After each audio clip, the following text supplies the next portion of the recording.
প্রচন্ড বৃষ্টি চলছে রাজ্য জুড়ে এক মাসের বেশি সময় ধরে। সেই অজুহাতে কাঁচা বাজারে জিনিসের দাম আকাশ ছোঁয়া হচ্ছে, নাকি অন্য ফাঁদ পেতেছে দোকানিরা? খতিয়ে দেখতে বাজারে টাস্ক ফোর্সের হানা।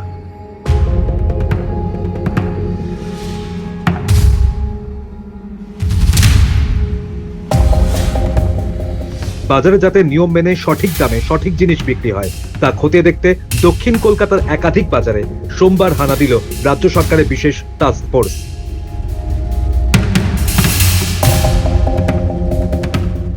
দলটির নেতৃত্বে ছিলেন টাস্ক ফোর্সের প্রধান রবীন্দ্রনাথ কোলে।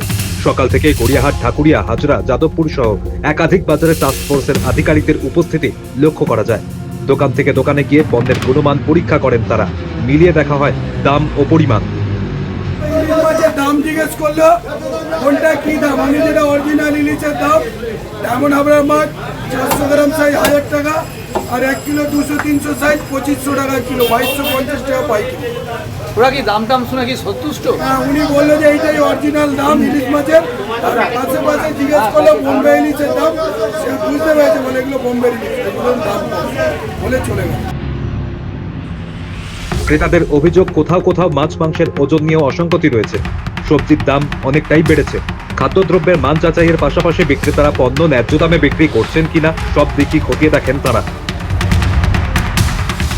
দাম আমরা দেখেছি এখানে অ্যাভারেজ হচ্ছে 50-60-এ নেমে এসে ম্যাক্সিমাম, বা আলু পেঁয়াজ মাছের দাম নর্মাল আছে।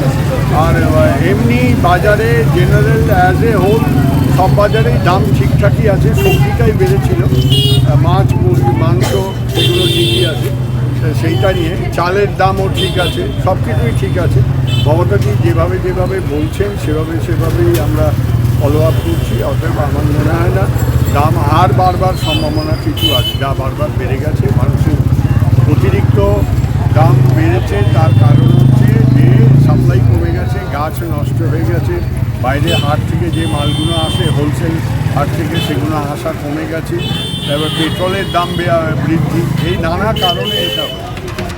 লাগাতার বৃষ্টির জন্য সবজির দাম এতটা বেড়েছে বলে বিক্রেতাদের একটা অংশ দাবি করছেন।